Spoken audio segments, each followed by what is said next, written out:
Hey world, welcome back to the AwokenWord podcast. I'm your host, Anuj Rastogi. My guest today, Uzma Rizvi, thinks about time over expanses that perhaps most of us rarely conceive of. Uzma is an anthropological archaeologist. She received a PhD in anthropology from the University of Pennsylvania, and then followed that up with a postdoctoral fellowship at Stanford. She specializes in the archaeology of the first cities, ancient urbanism, and new materialisms, and she is currently a professor at the Pratt Institute. Now, I may not have shared it before on the show, but I have always had a fascination with archaeology and anthropology because I find it fascinating to think about the fact that at some point in the distant past, these upright apes who would later come to dominate the planet were just trying to figure everything out. And that at some point we began to build tools and change the environment in ways large and small around us. That at that point we were giving birth to what would then become civilizations and cultures. That becomes the moment where we started to live beyond our own lifetimes and send a signal to the future, to our future versions that we started here. And I always had a layperson fascination with the fields of anthropology, archaeology, paleontology, because I find that people in these fields are actually putting together puzzles, but not just puzzles that are physical in nature. They're actually creating stories about who we were, who we are, who we might become, what actually connects all of us. Now, at the same time, I couldn't help but wonder, how do those stories actually come together?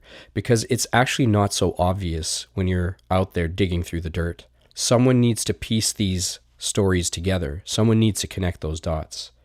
And for that reason, I feel really fortunate to have had this opportunity to meet Uzma and to hear from her firsthand. In this conversation, Uzma and I obviously cover the field of archaeology. And we also explore what it means to navigate the world between past and present and really dig deep in a few sections of the past. We cover the incredibly interesting and ancient Indus Valley civilization that she has spent a lot of time studying and researching in the field. What's really unique about Uzma is that she's a human approaching all of these different sites around the world with an intense mix of curiosity and humility for these cultures, for these places in space and time, as well as for the people who currently live on those lands and are often stewards of those lands and have had a more or less continuous relationship with that past. But we also move to the present moment. However, when I say the present moment, you'll need to forgive me. This conversation was recorded in late January 2024, and at the time of recording, so much that has happened since had not yet happened. There was an ominous cloud looming over the world earlier in the year, and that cloud has only grown more voracious over the past several months. And once again, we find ourselves at another crossroads as a species. The questions that we're asking ourselves today, I think, are timeless questions that we've asked ourselves throughout time. I'm honestly not sure that we've gotten much better at answering them. Anyhow, I am fortunate to have had the opportunity to connect with someone like Uzma, who helped put the present moment in a bigger context. Given Uzma's cross-disciplinary curiosity and her skill set and approach, she's been able to connect dots for me across space and time in a way that I think is truly rare, remarkable, and important. And I'm sure you're going to get a lot out of this conversation.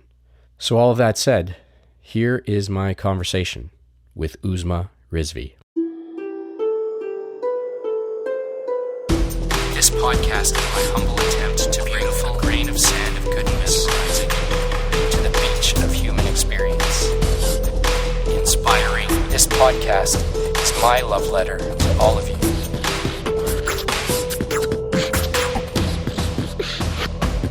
The AwokenWord podcast. I am joined here by Uzma Rizvi. I've been looking forward to this conversation for a lot longer than people might realize. Uzma, I was telling you, I think when we first met, I'd always wanted to talk to an archaeologist And in the Venn diagram of interest in archaeology, there's archaeology and there's the Indus Valley civilization. And when you mentioned both of those, I just had to talk to you. So thank you so much for being here. Thanks so much for the invitation, Anuj. I'm looking forward to this conversation. I know the expanse of the many different conversations you've had. I'm kind of curious to see how this conversation goes as well and how it fits in. I'm really excited to have this talk. Yeah, this is it's an experiment in real time. So let's see. Yeah. So you are associate professor of anthropology and urban studies at the Pratt Institute in New York, and you're also a visiting scholar at Shah Abdul Latif University in Kharagpur, Pakistan. So those are titles that you hold, and we'll get to that. But if we kind of start at the beginning, if we were stuck in an elevator and you had to tell me who you are, who is Uzma Rizvi? Oh, wow. It depends on how long we're stuck in the elevator, right? Let's say we're stuck for a little bit of, I would say I'm an archaeologist. I've been trained as an anthropologist, but I also would talk quite broadly about how I may be trained as an anthropologist and archaeologist, but I'm really interested in the contemporary moment and the future. So if you think about it in terms of time, it's like the deep past. And then I kind of skim over a lot of what we would consider history, right? So if it's 6,000 years ago, I'm like super interested. And then I'm really interested in what's happening today and what's going to happen in the future. And so I think if you had to kind of encapsulate not just my research interests, but also the ways in which I think about the world, it really spans millennia. Right. But what I'm really invested in is actually speculative futures, but also futures that allow us to think about change in a different tomorrow. I think a lot of people would have a hard time seeing the connection between 6,000 years ago and today. I suspect that's not what you find. No, not. How much of a red thread do you actually find when you go across these time spans? Let me do this by way of a story, right? My first intro to archaeology class I went to Bryn Mawr College, which is an all-women's college in Pennsylvania. And it was my first class. Our Professor Richard Ellis, passed around, like he was talking about, Mesopotamia and all the things that you see and all the things that you excavate and what happens. And one of the things that he did was he passed around a fourth millennium beveled rim bowl, which is kind of like, not in terms of its materiality, but in terms of its ubiquity, like the styrofoam at the time. Styrofoam, it's something you'd find everywhere. This little bowl that's made in mass, right? He had one in the collection at the museum, and so it was passed around the class. And I just remember, because at that time, in that moment, I did not know I was going to be an archaeologist. I didn't go to that class wanting to be an archaeologist. I actually had gone to college because I thought I wanted to go into politics. I thought I wanted to go into international relations. I thought I wanted to do, I had all these other plans and I took this because I had an interest in archaeology. So this bowl comes by and, my friend who was sitting next to me passed it to me. And the area where I held the bowl, my finger and my thumb kind of landed in the same place where the prints and the indent of whoever made it and lifted it off the wheel in that fast motion probably left their imprint. And that was a transformative moment for me because I realized that someone else's fingerprints from 7,000 years ago were on this, and I touched the exact same space, and that, which means that this person's hands were roughly my size.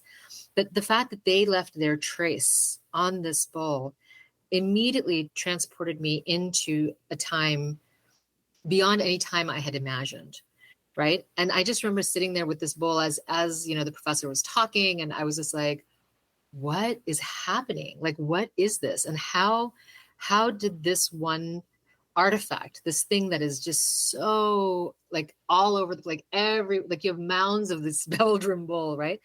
Like, how is this something that is so everyday, that is so mundane, has the power and potential to transport me in time? And so when I think about those sorts of experiences, it is mediated through ancient materials, So a lot of the ways in which I understand the contemporary moment is also mediated through materials. And sometimes those materials are the same and they're overlapping, in which case you can use that same wall to be in 2024 and also in the Roman time period, or even before in the Neolithic, like depending on when that wall was first made. Another way of thinking of this is I was working in Syria many years ago, like in the late 90s, early 2000s. And I was in Aleppo at a cafe, and I just remember sitting in that cafe drinking. And again, this is like early 2000s. And so I'm sitting in a cafe in the city center, but there's an excavation right next to me, right? That's going down all the way to the Neolithic. Mm-hmm. And so these are the moments I have in my life where I recognize that there's a simultaneity to the experience of time in certain capacities. There's certain ways in which we can have that. So it's not really a thread necessarily as much as an understanding that time is constructed. And the moment you deconstruct time and allow it to open up in multiple ways, that actually it has the capacity to fill a lot more than just what you are experiencing in that moment. I don't know if that made sense. No, it actually made perfect sense, because I could picture that moment just the way you described the indentation with the finger. Time is something that we perceive experientially as linear. And our conception of time is that something happened and then something else happened. There is this relationship of cause and effect, which I think is just visible in our everyday life. And yet there's something almost like you're saying, the simultaneity of these objects across millennia. You had an experience with it. In some way, I guess someone 6,000 years ago who just made that cup could have taken a sip from that cup, and you could take a sip from that cup today, right? And that experience can be had almost in parallel with that person, even though it happened technically 6,000 years ago. For those who don't know, i.e. me, all that much about the real nuances in the field of archaeology, and I'd love to kind of hear how it is that you go to a site and you uncover, you unearth something, some artifacts or some ducts or the base of what may have been walls at some point. And you go through the patient activities over many years on sites. How do you from that then piece together a picture of a culture and a civilization? And I know just a little about, from what I've read about the Indus Valley civilization, but for example, from some of what I understand, it's believed it was a model of a more egalitarian society, right? That was less hierarchical than a lot of other empires or kingdoms of its time that would have been contemporary to it. Obviously, there's the physical structures. There's ducts, and that there's drainage and sewers and all of, like, there's the physical. But how do you piece together the story of a culture or a civilization from objects? Yeah, that's a great question. I think if you, so let's just go back to this question of egalitarian, kind of differently hierarchical, right? Like, so sure. It's hierarchical in that it changes. It might have changing power structures that are not hierarchical in the same way that the other communities were at the time, or the other civilizations were at the time. So in Egypt, when you think of hierarchy and you think of these big pharaohs, you think of the pyramids. So you have these massive structures, right? You think about Mesopotamia, you have these massive palaces, these massive ziggurats. And then you come to the Indus and you don't see that in the architecture. So this is the material culture saying to us, we don't need to show you our monumentality by the size of our buildings. We show you our monumentality by the ways in which we are super organized and our infrastructure is just so tight, So I've always argued that the monumentality that one sees in the Indus is actually not one of power and hierarchy that has to do with like the display of it, but its display actually is in its vast, it's like incredibly organized infrastructure and planning. At this time in the world, you don't really have cities that are planned in the same way. A lot of these other cities are organically formed through time, etc. This, you have like cardinal directions, right? The streets are laid north to south.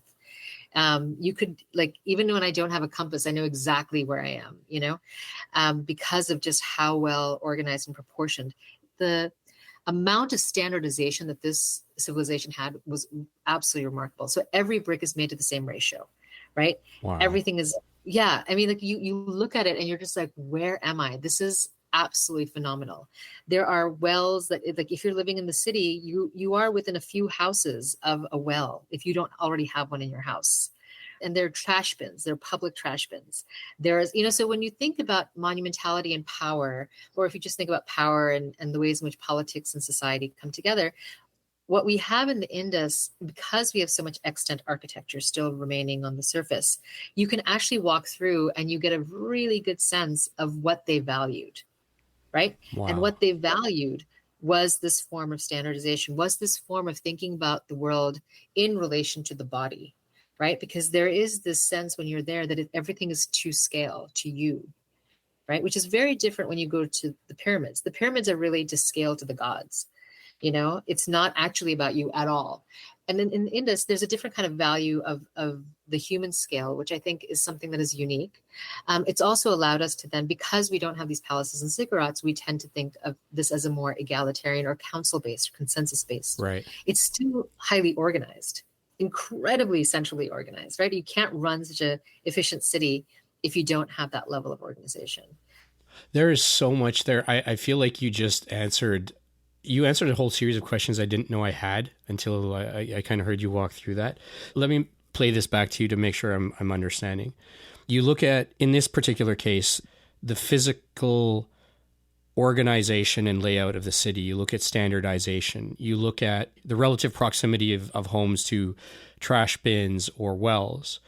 And then the fact that there is no necessarily one large singular monumental structure. From that, you're drawing inferences that this society would have valued a level of equality amongst the populace, because it feels, and we can maybe infer that they feel that that's actually better for everyone than having a few people with a lot and many with nothing.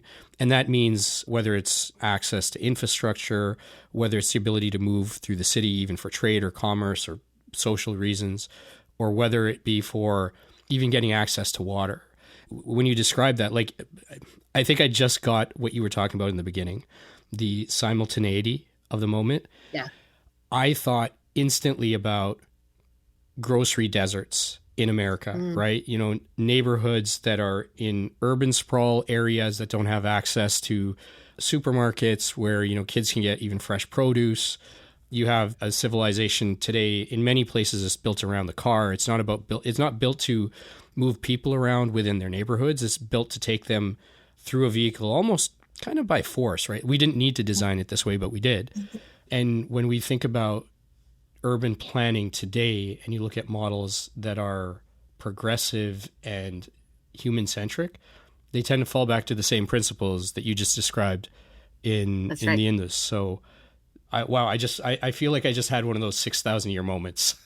There you go. See, like it really is just about approaching the material in a particular way, right? And having someone maybe facilitate and guide that. I mean, I do want to make something very clear, though. It's not that everyone had exactly everything the same, right? Some of these houses have a well on the second floor. Not all houses do. So obviously there's still class stratification, but everyone has access. It's kind of like the way we say that there's kind of a baseline where everyone made this much money and had access to healthcare and access to like that. Even if people made more, this is the baseline that you need to exist in the system to take care of all of your needs. I feel like that conversation is so lost today because somehow some people seem to misconstrue egalitarianism or equal opportunity as everyone is absolutely the same with no opportunity and that there's no difference there. But I think the point is that, everyone should at least have their basic needs met, right? And, right. From there, if you can create other opportunities, as long as it's not on the backs of others, that still seems like a much better society. Yeah, yeah. I mean, that's kind of hard to really crack in both of our countries, right? Because we're both settler colonial. And we've, in fact, been built on the backs of others, So whether it's indigenous populations or it's enslaved folks who come in or indentured servants, like these countries have been built on the backs of others and extracting from others. So, I think just as a culture, it's harder to understand that there should be something that is equal for all. And then you can kind of go from there. But so that everyone has access to water, everyone has access to clean water. I'm thinking. Yes. So everyone has access to clean water. Everyone has access. So like everyone has access to the wells. Everyone can throw their garbage in a public dustbin and know that it's going to get picked up. Everyone has access to these amazing streets, to this amazing infrastructure. You may not have access to all the neighborhoods because of social, Sure. political, or cultural kind of, when you're invited and when you're not. But you certainly have the basics met. And then, of course, there are people who live in the cities and people who live outside, right? So keeping in mind that these cities would be full of people coming in from the outsides to trade, and then people would depart again. Very similar to the ways in which we think about cities today, where people come into Toronto or something, or come into New York to work, and then they go back, right? So the ebb and flow of human populations in cities has always been the case. Right. So again, who are the people how far is your commute to work? Right. And how do you think about that as being an issue of status? If you have to travel 2 hours and take 2 buses and a train to get to your work versus if you have a car to get to your work, right? Those are 2 different status, even if you live at a far distance. So just keeping in mind that the conversation of status and class can be a bit more nuanced, but to keep in mind, that there's still a sense of access to resources for all, right? Which is a very different. So you mentioned colonialism, and you beat me to the punch because I do want to get there. I have a whole bunch of questions on that front. But before we get there, it'd be helpful to kind of maybe better understand, like, you've worked across India, Pakistan, the Middle East, 6,000 years, 6,000 kilometers. I made up the 6,000 kilometers because it just sounded cool. Okay. I'll let that pass. Yeah, I'm just making that up. But if you think about the geographies that you've covered and the time scales of across that wider geography, and you've interacted with all of these different ancient civilizations and the contemporary civilizations that are there today. What is your vantage point, you as an individual, but you also as an archaeologist? What has it kind of told you about us as a species? Like, what are the things that would most surprise people if you were to share it with them, like assumptions people have, but would be surprised to hear that they were completely wrong on? That's interesting. Well, first of all, I have to say, I love that you use the word species, because I often, when I'm teaching, I remind my students time and time again, I was just like, we're all the same species. Like, diversity is important. Like, being different, I get it, and we look different, we may act different, we may, but we are the same species. And I think that is really important to understand at a base level, because that's something that is a concept that brings us together, right? In a particular way. In thinking about working and so traditionally archaeologists have kind of talked about this part of the world where I work as the old world, right? And that basically means east of the Atlantic, right? Okay. So I'm like, it's not in the New World, which is North America, South America. Like, this is the New World. That's kind of the old world. And so within old world archaeology, you have these like old civilizations and you have these spaces. And so I've moved between these spaces because they've all been connected to the questions I've had about trade, the questions I've had about exchange, the questions I've had about what does it mean to encounter difference? Like, when you come on, like, I just remember thinking to myself, like, here I am in this village in Syria. How am I going to talk to these folks, right? So the Arabic that I was trained in was Fusha, which is classical Arabic. And so I'd start speaking and they're like, oh, is she quoting the Quran? Like, what's happening? I'm like, oh my God. So communication became very important early on for me to understand how to get through. And I think that those early lessons of understanding that not everyone understands you. And as an American, and I'm just going to say this I'm perfectly happy acknowledging our faults. American exceptionalism is a huge, huge issue. And we just assume when we go into any other context that everyone's going to speak to us in English and tell us where everything is and just do everything, Yeah. And they don't. Right. And so the question is, like, so in antiquity, if I got on a boat from the Indus and I was like, let's go to Oman, how do I know when I get off that boat that the person on the other side isn't going to just be like, no, I'm not talking to you. Right. I'm not trading with you. I'm not doing this, whatever. Like, how do I understand those connections? And one of the things that really allowed me to think through communication, but then also relationship building, was that people don't just go to a different place without any relation. Right. If you go to a place because I mean, you do at some point and early on, you may first encounter a place that you don't know, but then you might build relations. I began to recognize that communication and relation building was something that was integral to our species, but also to our ability to move in space, in different spaces. So I don't know if this is something that, I mean, I don't know what people think of when they think of our human species or what they assume that we are. But the one thing I can say is that I've often heard that people believe in competition, that it's the survival of the fittest, right? Mm-hmm. Because that's a sentence that's taken out of context from Darwin. Because actually, the ways in which we work and the ways in which we work successfully is when we work together. Right. Yeah. Right? And that comes through that communication, and that comes through that relationality, the building of relationships. We're actually a pretty useless species if we're left on our own, right? There's many correct. other animals that will have us for lunch very quickly. And we won't be able to survive, right? Yeah. That kind of alienation or that kind of solitude actually leads to depression and is really problematic, right? So actually competition is not a core impetus of human species.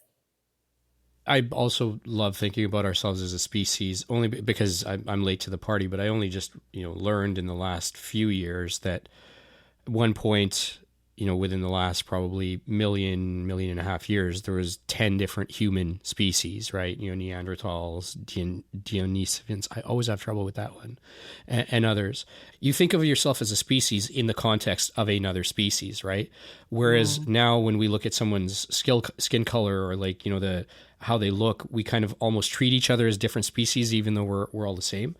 But what's different today, I wonder, we get on a plane in LaGuardia or here at Pearson or wherever, and you get off somewhere else. And you get off a few hours later in a different climate. You might see people who look totally different. The lay of the land, the vegetation, everything is different. And you're just there.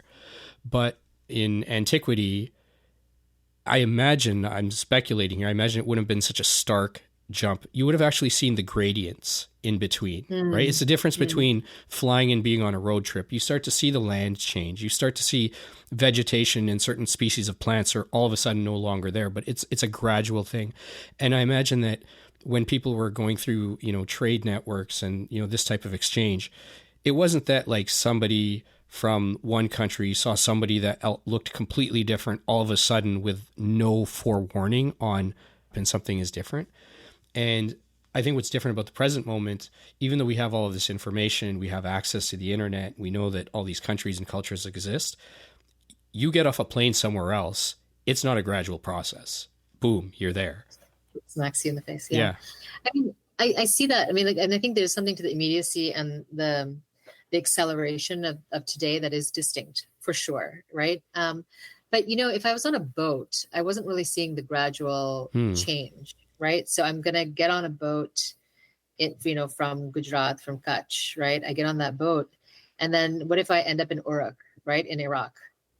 Right. Because it's a smooth ride straight through, right? Like you can just go straight up the Arabian or Persian Gulf, depending on what part of the world we're in when we say that term, that body of water, right? Right. So you just move your way up and you come up to those ports, and you are going to see a different language. You are going to see different people. They're not going to look like radically different. So it's not like you're seeing people from, the distinctions between perhaps someone from Norway and someone from, Madagascar, those differences, that's a very different kind of difference, but it's different enough that it is something that has to be accommodated for. Right. I learned about this recently. I think it's the Malagasy, the people indigenous to Madagascar. When you see them, they look like a mix of African features with, Southeast Asian features. And so it was always it was known based on that. But I think some of the progress in modern genomics has allowed them to actually confirm very specifically what regions from like the Indonesian islands and at what time, based on the fossil record, based on Arab travelers and merchants who had been to that, like looking at the megafauna. Now you have modern genomics, you have historians, you have archaeology, piecing together a picture of a people, right? That in some way we may not have been able to get this far without the techniques we do when we go cross-disciplinary. And I find that actually really fascinating because the truth has been there all along. We just didn't have the tools by which to discover it, if you will. Right. Yeah. No, I definitely think, I mean, like interdisciplinary work is definitely, that's totally my jam. So that I'm in on. I'm working with folks. I work with artists. I work with designers. I work with data visual experts. And, so there are many other cross-disciplinary ways that I experience the world. I also, and my research changes and pushes the disciplinary boundaries. I think also like my work with contemporary art, contemporary design, architecture has really allowed me to think differently about the archaeological past as well.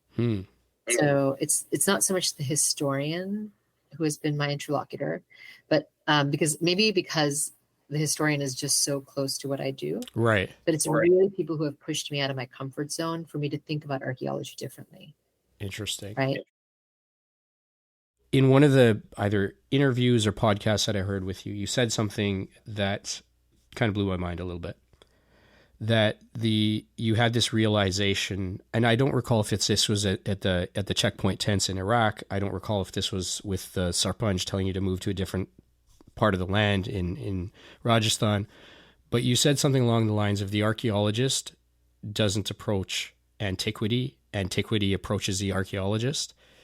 Mm-hmm. And that was a really fascinating thing, right? And I also like that you qualified it as it doesn't mean you passively just sit there and the research will just come to you. Like you actually have to exert effort to do it.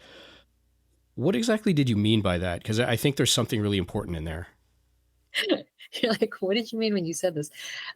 So in that particular case, I think it's interesting that you've picked up on two of the places where I probably would have spoken about this. One is a publication on, I think it's decolonizing archaeology. Anyhow, it's like one of these speculative futures and decolonizing archaeology articles where I talk about the Sarpanch asking us to shift.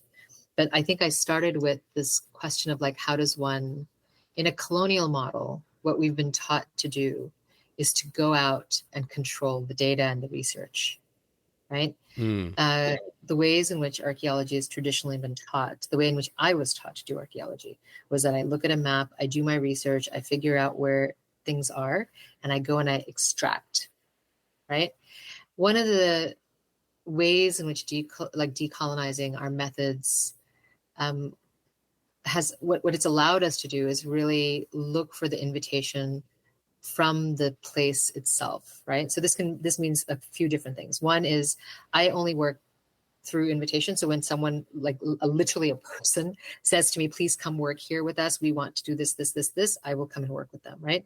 It's not so much a client type thing. It's more just like, this is the reason why we want you as an archaeologist to come and work at Mohenjo-Daro. And I'm like, sure. Right. This is why we want you to come and work in the UAE. Sure. This is why we want you to, come and work with us in these villages. Because in the villages in Rajasthan, when they said, we don't want to work with archaeologists for whatever reason, I never asked them for a reason because I said, you don't need to give me a reason. This is about consent. At the core, decolonization has to be about consent, right? So if you have not given me consent, I'm not going to do work in your village.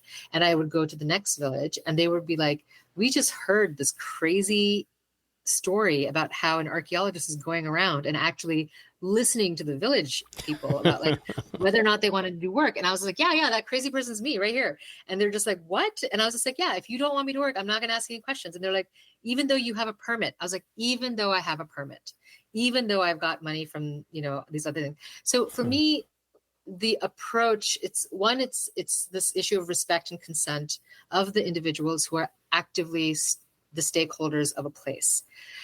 Secondly, I actually think that a lot of it has to do, so there's some environments where I've worked where the environment itself has been so resistant to my queries. Like it's been so difficult to understand what's happening or to even access information. And it's in those moments when I recognize that, oh, you are resisting and you should. Oh, landscape, oh, coast, you should resist. Like, why am I coming here without asking you? And I remember so I'd written this between these two projects, one with the resistant landscape and the second being Mohenjo-Daro. When I came to Mohenjo-Daro the first time, I remember kind of approaching the site and being like, look, I've been invited to work here. Like I actually say this to the site. I've been invited to work here. You have not invited me though. And I don't know what you are. Okay. I don't know if you are the built environment. I don't know if you're the spirits. I don't know if you're the dogs. I don't know if you're the birds, whatever you are here, or maybe it's all of you, right? You have not invited me, so I need to know how to enter into the space in the most acceptable way, right? So the first year I said that, but we hadn't quite figured out what to do. And it's going to sound super superstitious, but me and my colleague got sick. Okay. And I came back and I was like, all right, got sick. Like, how are we going to take care of this, right? And one of the things that we said in like someone at Shah Abdul Latif University actually said, just kind of like in passing, they were just like, oh, well, yeah, it's a really tough site. Like you really have to know how to go to the site to not have this happen to you, kind of thing. And I was like, oh, okay. So the next year when I went to all of the shrines. I went to all of the mandirs. I went to all of the important kind of coastal, like anything and everything that had any spiritual linkage. Like I was like, everything. I went and said hi to everyone. Okay. And I said, I'm here to go to Mohenjo-Daro. I need some help.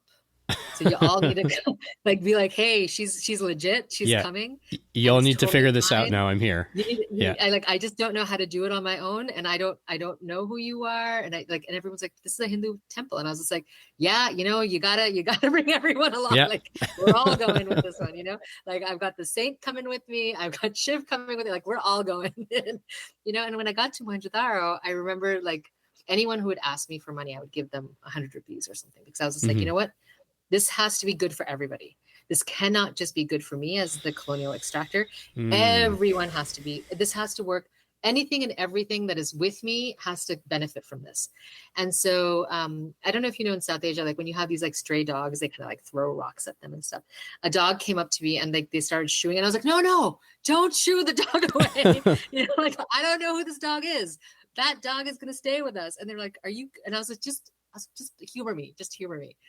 And the dog took us in to the site, did not bark at me once, did not ask me to pet it, did not do anything. It escorted me in exactly to the house that I was in the year before, where I had gotten sick. And then we had to go back, like after we had identified a particular 2 or 3 houses that we wanted to work on.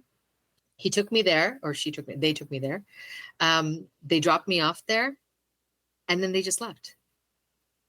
And I was just like, oh, so I guess we're in. I guess this is it. I guess this is how it goes. You were in with the locals at that point. So I got in. Yeah. Like I was like, who can I bring in to bring in the locals? And I really think that there has to be some respect for place. Like, and that to me allows a different way of knowing to enter in. Like I'm doing science, right? Mm-hmm.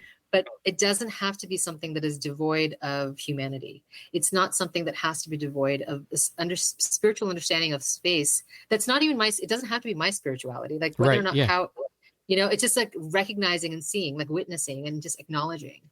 And so I think that's what I mean by the place has to be like, here we are, let's do this together. You mentioned colonialism a few times. So I think we're kind of going into a domain here. Colonialism, I feel at least in the last 5 or 6 years, has become just a lot more, as a term, as an idea, has just been so much more influential in the public conversation.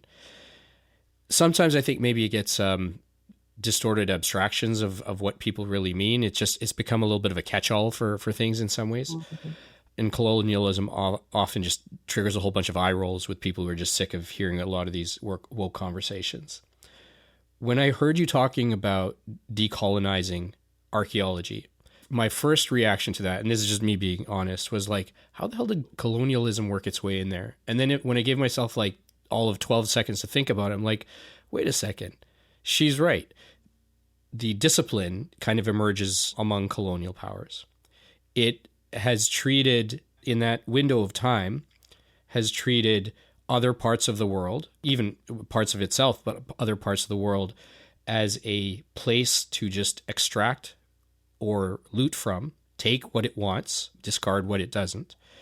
And it came up with extremely efficient, systematic ways in which to do it. So whether it's cataloging species of plants, cataloging species of animals, or the minerals, the geology of the place, or cataloging the people, their gems, their whatever.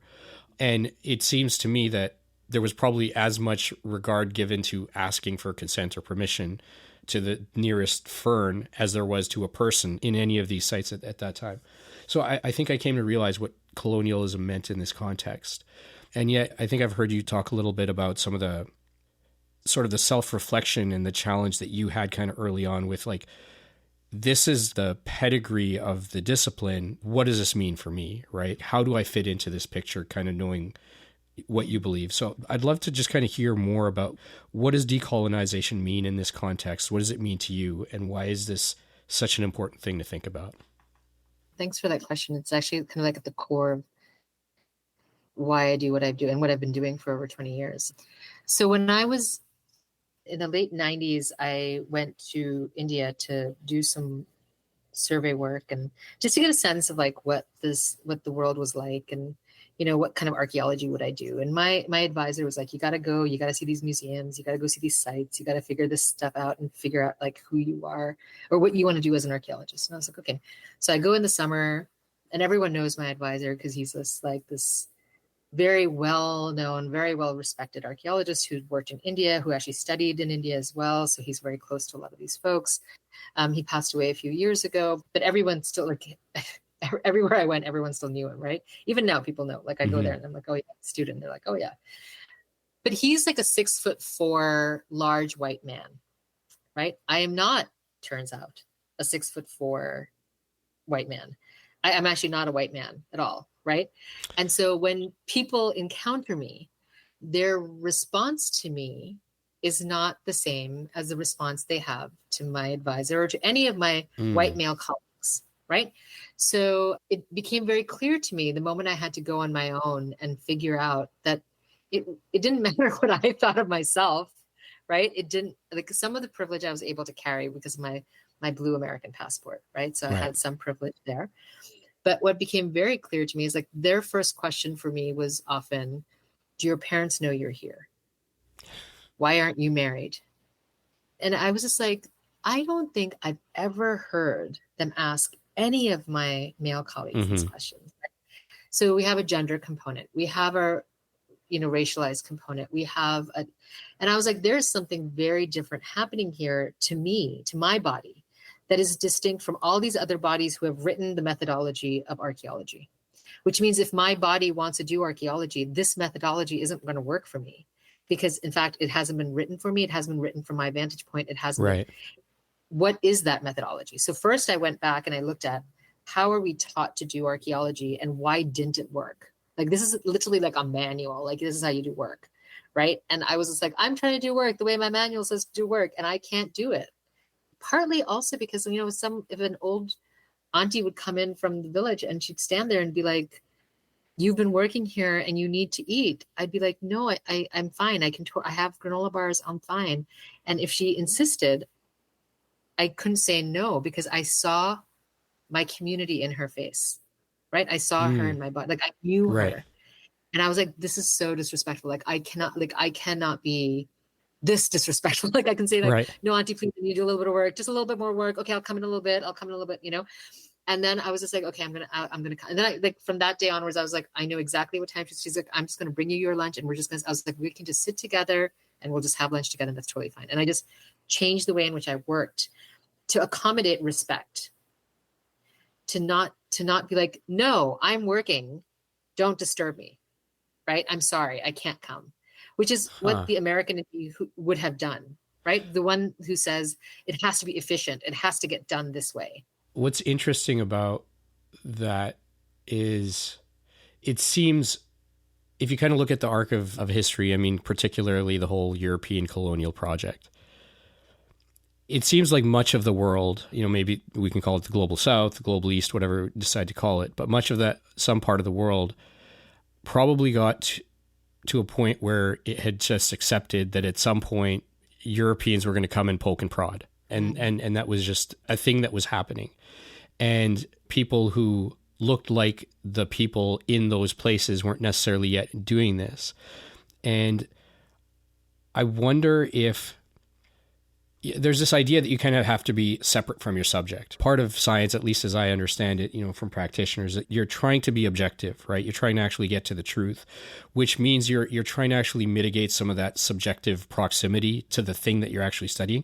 It's the same reason why, physicians or surgeons shouldn't operate on their own family, for example. These sort of norms have been set up, right? And obviously these norms get broken at certain points in time, but I think those norms are set up. But in your case, it feels like you were so close in some ways to the people that you're actually around that they don't see you as an outsider. They don't see you as somebody who's just kind of investigating externally.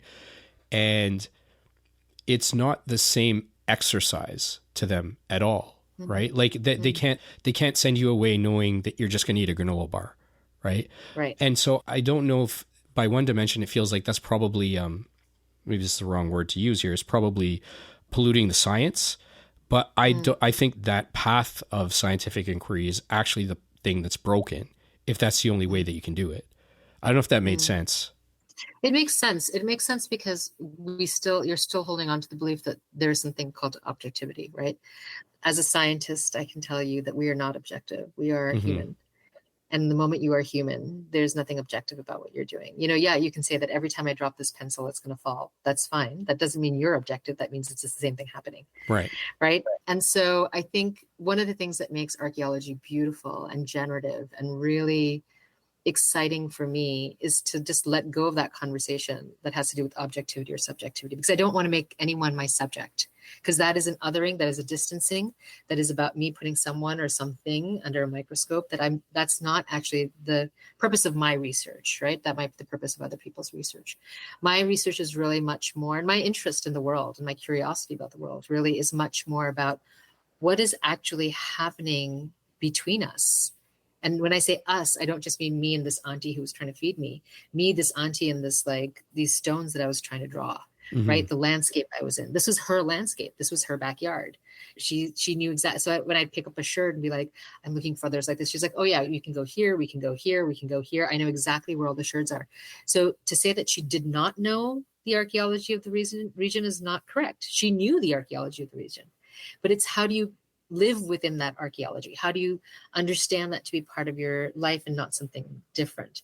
So for me, I'm also not on a quest for truth. And perhaps this is something that also, because there's something very Judeo-Christian about this notion, this idea that there's some singularity to truth, which I'm not sure I don't know if we as humans, being just so beautifully complicated that we are, can ever get to something called truth, right? Right. And I think that's what makes it so exciting to be human.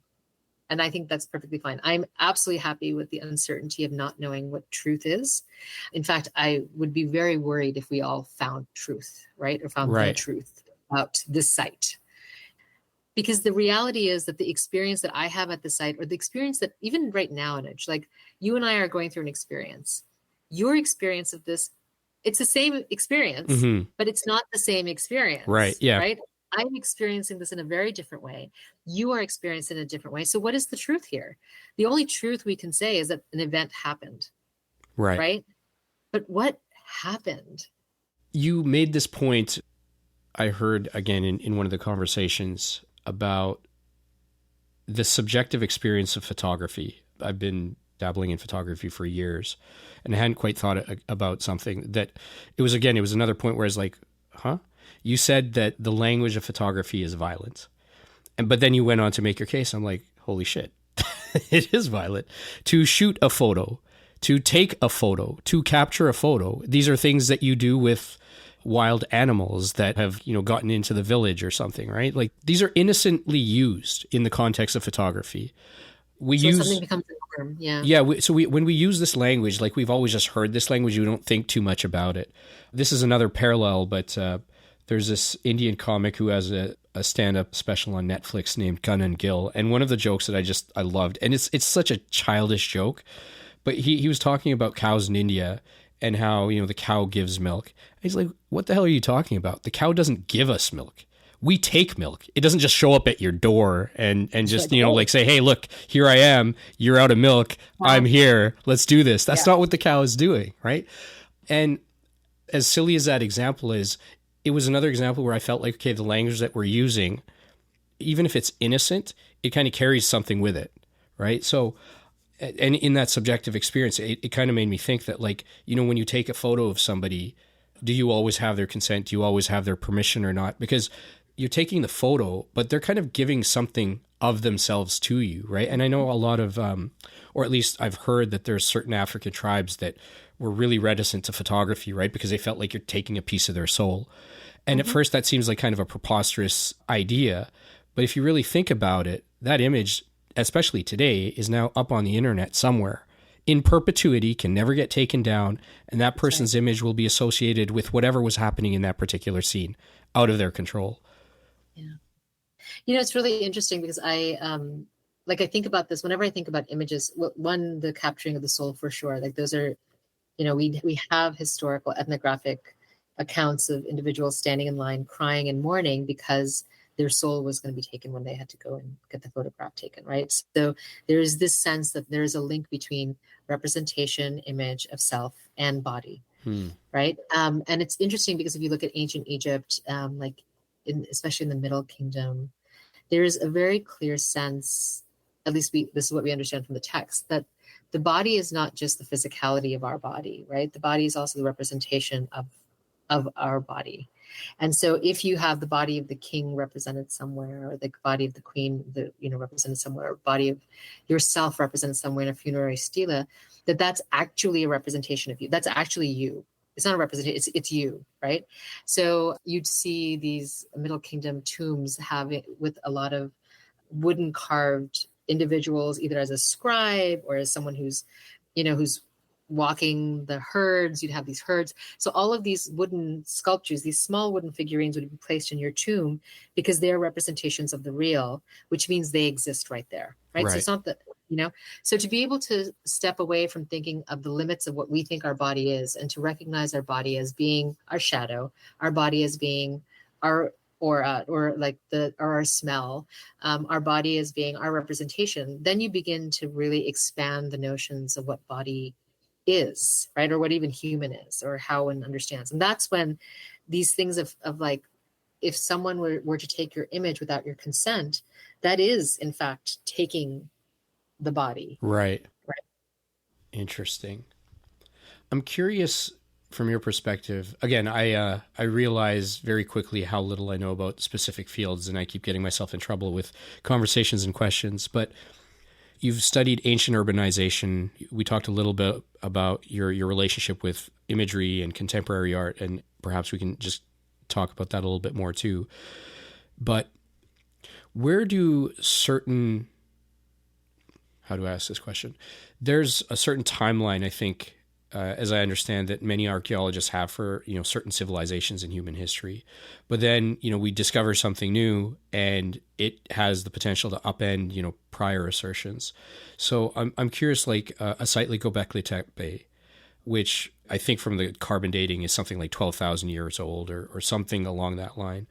When you come across sites like these, when the field comes across something that old, what does it do internally amongst, the community of archaeologists in terms of saying, okay, like, wait, maybe we need to expand our timeline, or we need to find another explanation? Because these would have had to be sophisticated civilizations that predate where we prior thought humans were capable of at that time.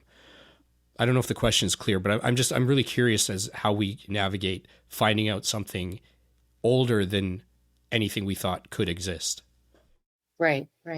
So, I mean, we found, if you think about the Paleolithic time period, there's stuff that's even before 12,000 that we have, right? So finding old things doesn't really shock archaeologists. We're always just like, yeah, of course, but I think it may be because at least some of us don't limit the capacity of humans to do something at that time period because we know how sophisticated they were in their thinking, right? So maybe I should just speak for myself. I shouldn't speak for all my colleagues, but I am not surprised when I find out that there's a new site that its radiocarbon date is significantly earlier than what we would have expected, and it's incredibly complex.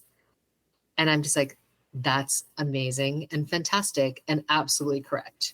Like I am going to take that because I know that if you think back to the Upper Paleolithic, or you think back to even Homo erectus and all the different kind of species in it, we are an amazingly resilient, creative, innovative, sophisticated species. Like we develop that, like that's part of our development, I think. I mean, like we're also incredibly stupid, but or we make really terrible decisions.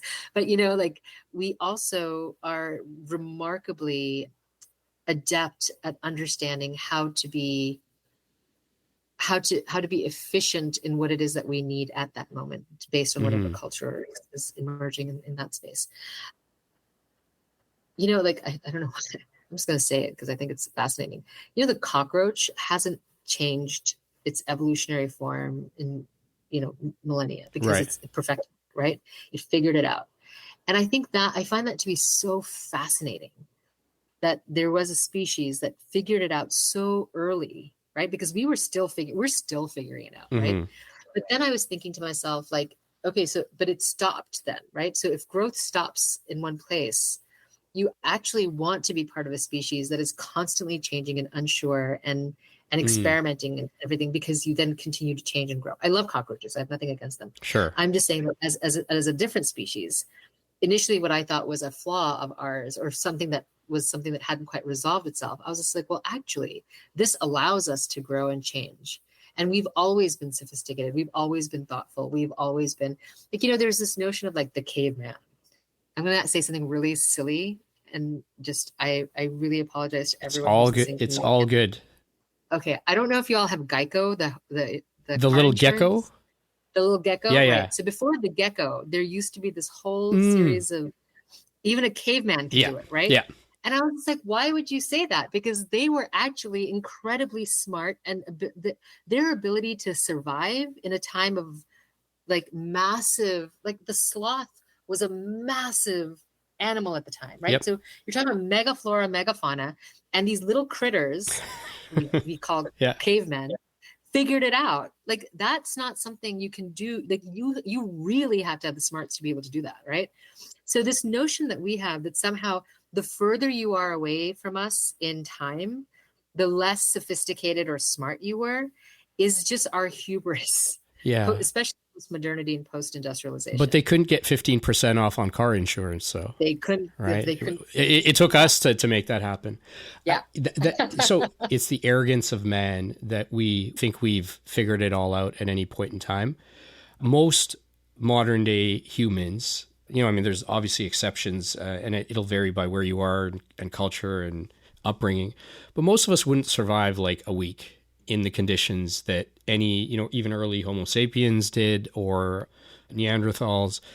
There's an ingenuity. There's in Hindi, it's that word jugaad. I think the closest, the closest to the closest to jugaad I can find in English is to MacGyver something, right? Like if anyone ever watched the show, like you'll just figure out some solution, right? Just get some duct tape and the safety pin. And we live a life of creature comforts, insulated from the elements and the world. And, we have electricity, we have heat, we have apples and berries showing up from around the world at a supermarket. We live the life that kings could only have imagined, even a few hundred years ago.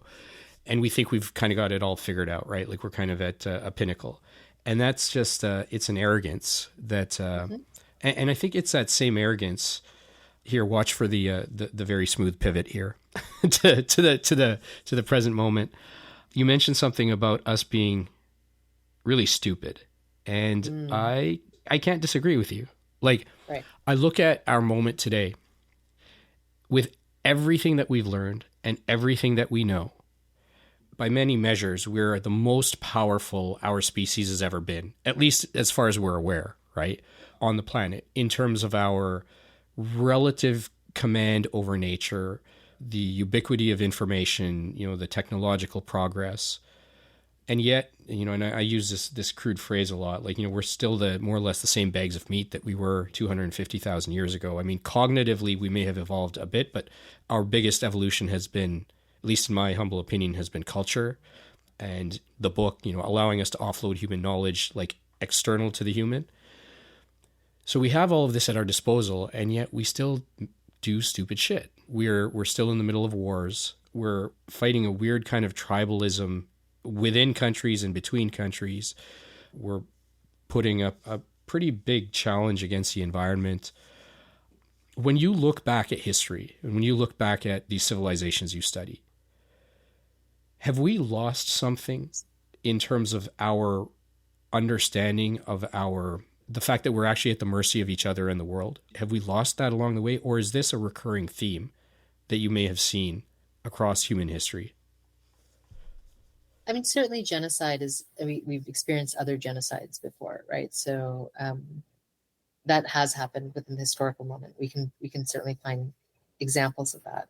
Whether it's happened in the ancient past or not is not as clear in terms of the genocide aspect of it, because like if there these Assyrian kings, Ashur-nasir-pal and Ashurbanipal, who were and they have these like massive reliefs that have been dedicated to them, and have all of their sort of stories of their wars and their military might and how they've just gone through village after village and just killed people, right? And you have all that glorified, as a thing. So we do have evidence archaeologically of other individuals who have come through and decided to just kill, right? And have gained power in those ways. And so violence, I don't think, is something new. I don't know if we've lost. What I'd like to do is redirect the ways in which we experience today. So yes, we are going through a genocide, but we're also going through an amazing time of people recognizing that genocide. Like the number of people who are showing up to protests and the number of protests happening around the world, the number of individuals who now know what dabka is, people who know what a kafia is, right? Has increased because people recognize what's happening is not right. It's just not right. And I think in the past, because we wouldn't know it was happening, we couldn't really stand with and witness, right? And so I don't know if it's something we've lost or if it's something, I mean, I don't want to ever think that violence allows us to gain something, but I certainly think that our time has given us, like, particularly in terms of media and the ways in which we can access information, has given us the capacity to know what's happening in the world and to respond. And it's almost like it's a demanding response, right? Because of the immediacy of information, that can you just sit by and watch, right? Do you just sit by and watch while this happens? Or are you going to actually say, this is wrong in whatever way you can, right? In whatever capacity, because not everyone has the same capacity to go out and protest or to strike or to do any of these things, right? But if you can, when asked or when called upon, you can say, this is wrong, right? That is something that we actually have an increased capacity for now than we did in the past because of the fact that we know that it's happening. So I think that's actually allowed me to see what the depth of that human empathy can be, or in this case, sympathy, because I don't think people actually can empathize. I don't know what it means to lose all of my family members, right? Right. In an act of war, or to have to move from one place to the other and watch bombs flying constantly for 110 days. I don't know what that's like. But I can say I am feeling there's so much violence that I can feel it in me, even though I'm not there. So I can't even imagine how extreme it was there. And the fact that we can all feel it, to me, gives me great hope in humanity. Not all of us are feeling it. I think this is number of us who are. This is such an interesting, I think, coming back to the point about a different subjective experience. I think my bar for humanity was low. It was never this low, in the sense that I think war and violence are an almost innate part of human history. I mean, there's really never been any time that's been completely free of it in any one part of the world, right? It's after all, we are still animals, and we're still trying to figure out how to use all of these cognitive capabilities and the intellect, and that is part of it. But looking at what's happening right now in Gaza, I'm continually surprised that it's still happening. I'm appalled that it's still happening. And it's not about one siding or another siding any of the conversations, like just from the perspective of sheer humanity. I don't care who it's happening to. If this was happening to any one group of people in any one part of the world, I think it's inexcusable. I think we're all, as a species, and I have to use that language here, I think we are all complicit in it, right? In different ways to varying degrees. And yet, the thing that I find really, really strange right now is that we know that this is happening. We know it's happening in 4K, right? It's undeniable. And we've still found a way to politicize and rationalize and justify reasons for it. I actually can't think of there isn't a single reason in my mind why hundreds of kids in a given day or week are dying in Gaza. That just doesn't make any sense to me.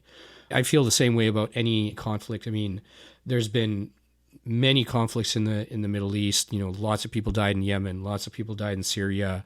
Obviously, the people of Ukraine are being affected. You know, there's probably 40 different major conflicts at play anytime. And I think every life lost in every one of those is just as valuable and is just as much a tragedy. I had a little bit of hope that we would have been a little bit smarter than we've been.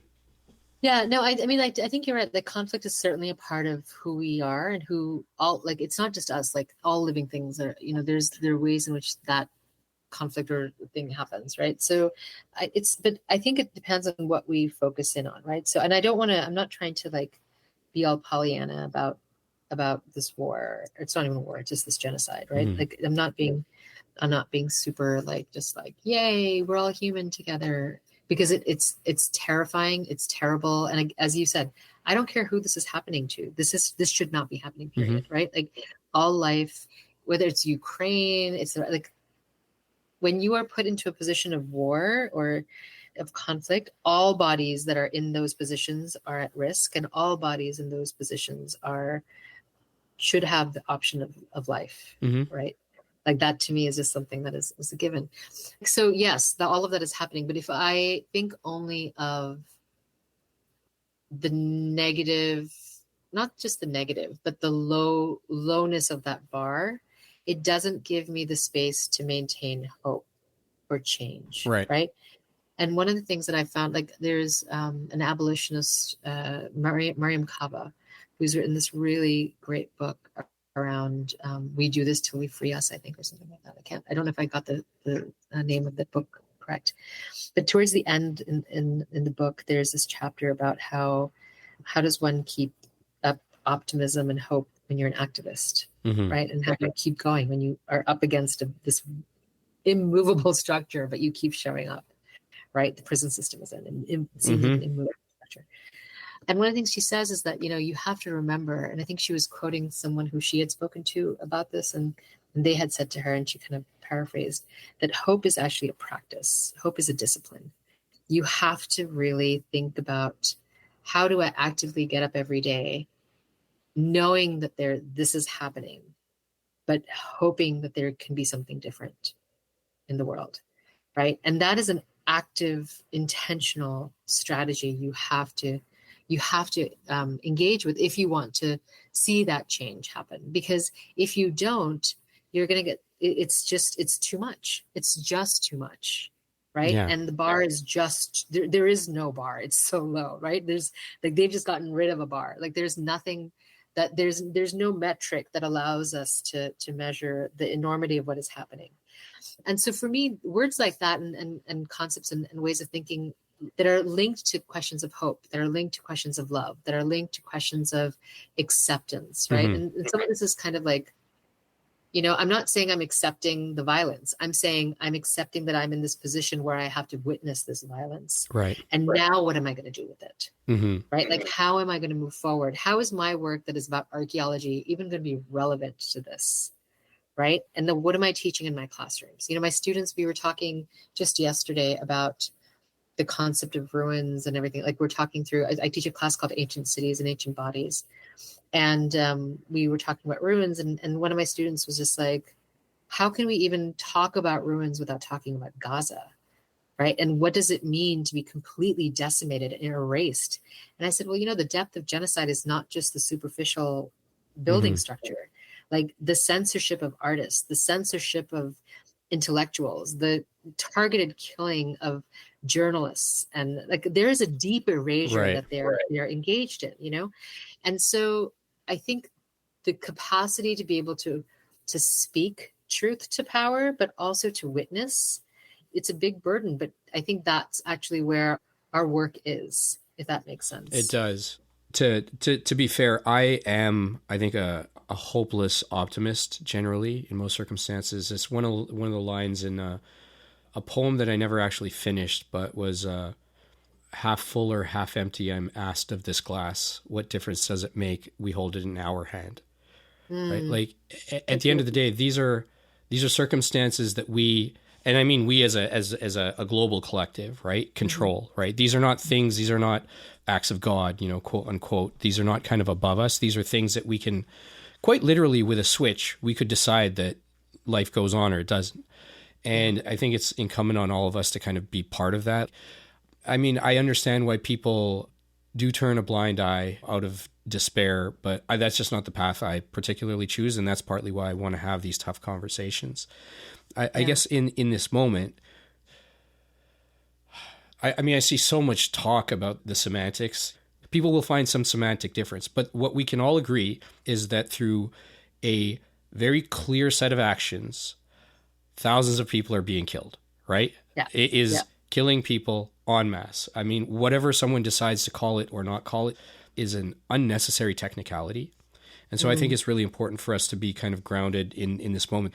I do think in some ways that tomorrow's history is watching us, right? And we have decisions to make right now. You know, and the one thing I do find a lot of hope in, you know, you find, you know, people kind of changing their minds because we have this capacity to change our minds, which seems harder and harder day by day these days. But, you know, just seeing people come out of the woodwork and realize that this is unacceptable, this shouldn't be happening, and actually be willing to have a conversation with somebody that they disagreed with. I think the conversation is the one tool that we have that will save us. And if we stop using that one tool, then we're kind of screwed. So I want to keep pushing for it. I guess on the note about optimism, what inspires you to do what you do, to get up in the morning, to, you know, spread the knowledge and experiences that you have with your students? Where do you find that spark? I think it really is in this hope. So let me just be. I'm just going to back up just a bit. I think optimism. I would say a pragmatic optimist, certainly, but I think hope in that discipline of hope is something different, right? Like you can acknowledge that this is a terrible situation and also still have hope that maybe it will change. Maybe someone will listen to what we're saying, you know. But I feel like what gets me, like where I find my inspiration, and I've always found my inspiration, is this idea that tomorrow can be different. Right. So when I get up in the morning, it has the potential to be different. Now, whether that has to do with the ways in which archaeology is practiced, what my students are learning, what I'm doing on campus, what I'm doing in my neighborhood, what I'm doing, you know, in the world, every day that I wake up, I have the potential for it to be different, for something to change. And I've seen change in my lifetime. I'm not, you know, like I'm 50 years old and I've seen change, you know, I've been lucky enough to see that. And I think that is something that not everyone can say. But I do think that it inspires me to continue to change, right? That I want our future to be one that is full of peace and love and hope and everything. And I know that peace is it's difficult as one stable position. It will always be peace and conflict together, but certainly love, even in conflict, can exist. And so I feel like if there's a way in which we think about love and just being honest and like some sort of radical care that can enter into these spaces, that's something that I'm always actively working towards in all of the work that I do. I also think we need to pay it forward. I think it was 2 or 3 episodes ago. It was completely unplanned. My son had climbed into bed. He's 9, and he just started asking me a question about Gaza. And I think the first question he asked me was, Daddy, if nobody helps, will the people in Gaza go extinct? Because he loves dinosaurs. He loves paleontology. He loves, you know, reading about the woolly mammoth and the woolly rhino. And so he's been really excited kind of learning about nature and paleontology and everything. And so I wasn't surprised that he used the word extinct in that context, right? But It was the innocence and the sincerity with which he asked that question. So it kind of led to a conversation, a sleepy conversation that we had, which I ended up kind of posting, which is just an honest, shocking conversation I had with my 9-year-old son. We have a lot of really rich, deep conversations about a variety of different things, nuclear arms, like evolution. Because we never talked about war at this level. And I never realized how much he actually knew, like in terms of what he had picked up from the ether, if you will. Yeah. And so his questions were, I was in awe, frankly, that there was this much in his mind. But, there's that saying or this idea that if you can't explain it to like a 5-year-old or 6-year-old, you don't understand it well enough, or the thing doesn't make sense. And I think you can kind of really hear me in those 10 minutes in that conversation, really trying hard to navigate this, because I felt like part of me was trying to find a rational explanation for why something completely insane was happening to innocent people. And I couldn't find a good reason for it. And I didn't pretend to give him a good reason for it. But that conversation, and just children in general, and, when I hear particularly about, the 20-somethings and the 30-somethings today, I think that there's a generation who has grown up in a time where the sky is falling, there's global warming, now there's more conflicts. They've seen 9/11, the Iraq War, Russia and Ukraine, now what's happening in Israel and Gaza, the Wall Street crash. There's a whole series of things that have happened. So when I think about certain periods of time in my life, when I looked at the world, there was just a general atmosphere of hope at some points, right? Like it felt like we were all kind of going in a generally better direction, even if it was sort of a blissful ignorance. Now I don't think anybody who's 30 and under can really claim that being the norm for their whole life. And so I think they're a generation that is motivated to not do the same stupid shit that we've been doing. So I find a lot of kind of hope and energy in that. And I think that we have to solve today's problem immediately. Like this is a human calamity, be it Russia, Ukraine, be it Gaza, any of the other conflicts. These are immediate things we need to solve right now. But we also need to plant the seeds for future generations not doing more of the same. That's right now, right? We need a succession plan of some sort because we don't have a good one right now. Like we're screwed. Yeah. So I think, first of all, yes, ceasefire now. Like I'm absolutely 500 bazillion% behind that. Like that, the sooner we can stop that, the fewer people will die. I think there's a distinction between, like when you think back to when we were younger, and I don't want to collapse our generations together, but there was a time when there was a different sense of hope that was linked to that hope. In my mind, was linked more to a privileged life, right? There's a different kind of hope that a privileged life gives you, right? Mm-hmm.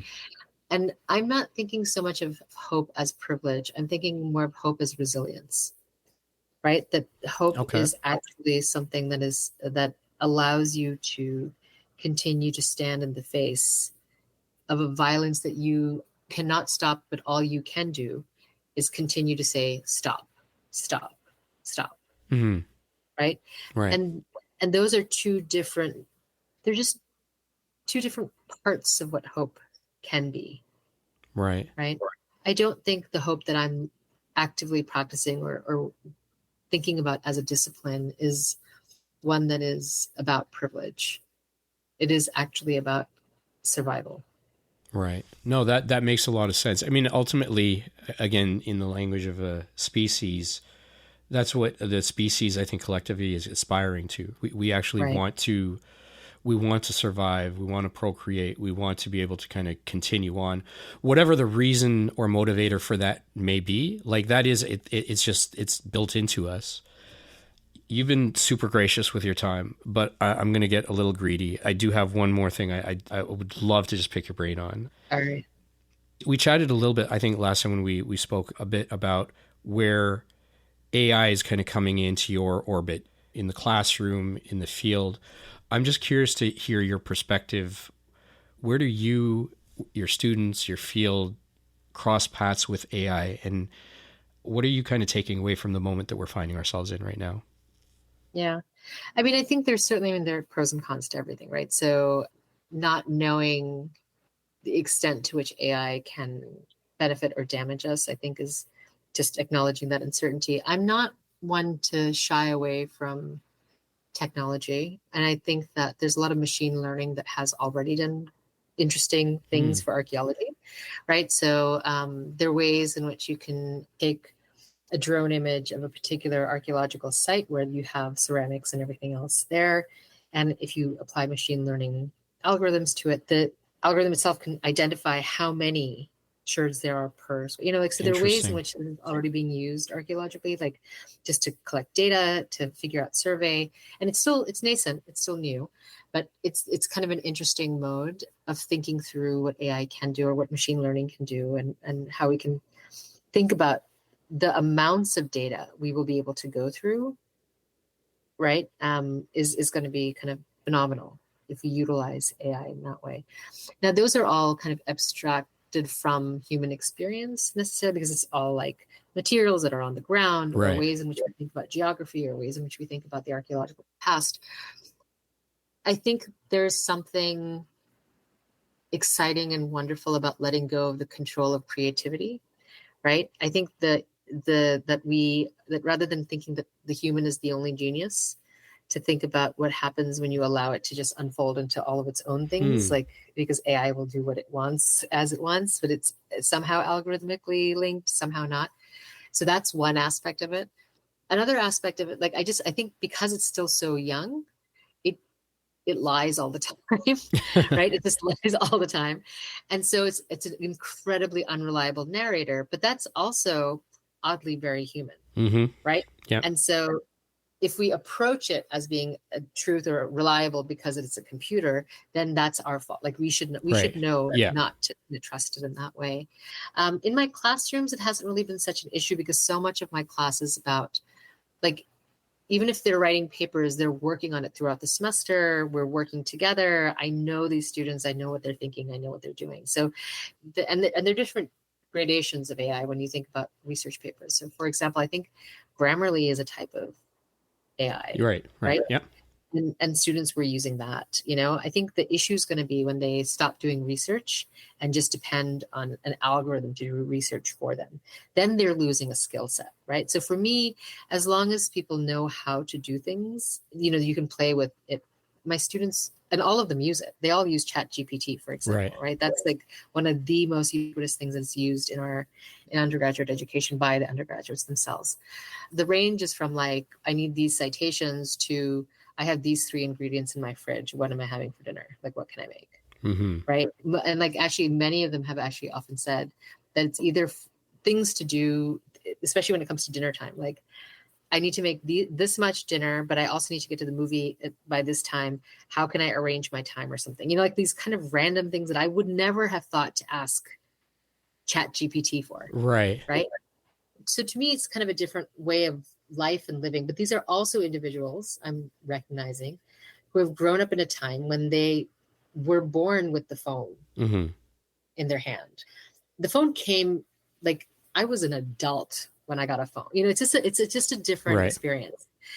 So what I like to do is I may be cautious about some things. I may be really worried about the ethical ramifications of a lot of this stuff, but I'm watching how the generation of now is approaching it. And if they are able to kind of navigate and think through this and use it in particular ways, and are also smart about not using it in others, I want to learn how to trust them. I don't want to be an older generation that's like, you kids don't know. And I feel like the radical acceptance and letting go of my knowledge base as being the only knowledge base is part of my practice. So I think if I had students giving me entire papers that were written by ChatGPT, I'd have a different conversation. Sure. But that's a conversation I need to have with them, not necessarily on the radio, like, not as a podcast. Like, that's my teaching them. Then I need to figure that out. But yeah, I mean, I don't know if that, I'm kind of like wildly ambivalent, because I kind of really move between all of the different spectrums. But I'm not sure. I'm going to give it a little bit more time. I'm not sure what's happening right now. It's interesting. In your field, we're looking to rely on tools of the future to uncover secrets of the past in some way. In the fields of genomics, big data, machine learning has allowed us to just crack so many mysteries we wouldn't have been able to crack before, right? The moment the human genome was sequenced, and every day the cost of sequencing gets lower and lower, it actually unlocks all these mysteries. And someone is working on, I can't remember if it was with CRISPR gene splicing, but they're planning to actually harvest DNA from a mammoth carcass and impregnate an Indian elephant and have mammoths running around somewhere in Siberia. We're trying to resurrect, megafauna from 10,000, 15,000 years ago, but it's taking like the technology of like 2027 or whatever it is to be able to do that. We're such curious creatures that we're almost never happy being where we are. We either want to be in tomorrow, or we want to get to tomorrow so that we can understand yesterday. But like, we're almost never really paying attention to right here and right now. Yeah. Yeah. Well, I think that's absolutely true. And I think that's part of what, so there's a few ways that gets coded, right? One that gets coded as the sort of brilliance and the hubris of the genius scientist who's always thinking about tomorrow, or the person who's inventing things, right? But that's also problematic because then it gets, overlapped with the neoliberal capitalist agenda of like being Jeff Bezos or being Elon Musk, right? Like that's a completely different place that goes. I think curiosity is something very different, right? Like I think scientists are inherently curious and they tinker, right? Because that's kind of what we do. But not all scientists need to tinker with technology, right? Some of us tinker in other ways. We're curious about human relationships. We're curious about the now as it relates to the future and as it relates to the past. So I think that's, I wouldn't say that all of us as a species are always living in tomorrow. There are a lot of people who are living in yesterday. All of the folks who are just like, why are we talking about colonialism, right? It's because they were happy to just leave it as is. Right. It was super privileged. And that's living in yesterday. That's not living in tomorrow. Yeah, that's a fair point. So I think curiosity is something different, and it's exciting and it's fun and I love it. I mean, whenever I think about these genomic projects and like the making of the woolly mammoth or something, I'm like, did you all not watch Jurassic Park? Like, what is this? Like, did we learn nothing? Have we learned nothing from this movie?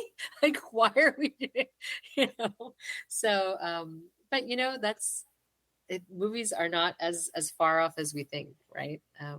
No, that's for sure. That's for sure. Yeah. No, you've been very, very generous with your time. Uzma, thank you. I learned a ton. I have so many more questions than we have time for right now. But yeah, I look forward to kind of staying in touch and perhaps reconnecting in the future on this. This has been amazing. Thank you so much, Anuj. And thanks for the invitation. I really enjoyed it. I thought our conversation was really fun. Yeah. I didn't even notice the time go by, actually. I was like, wow. All right, then we did something right. No, thank you.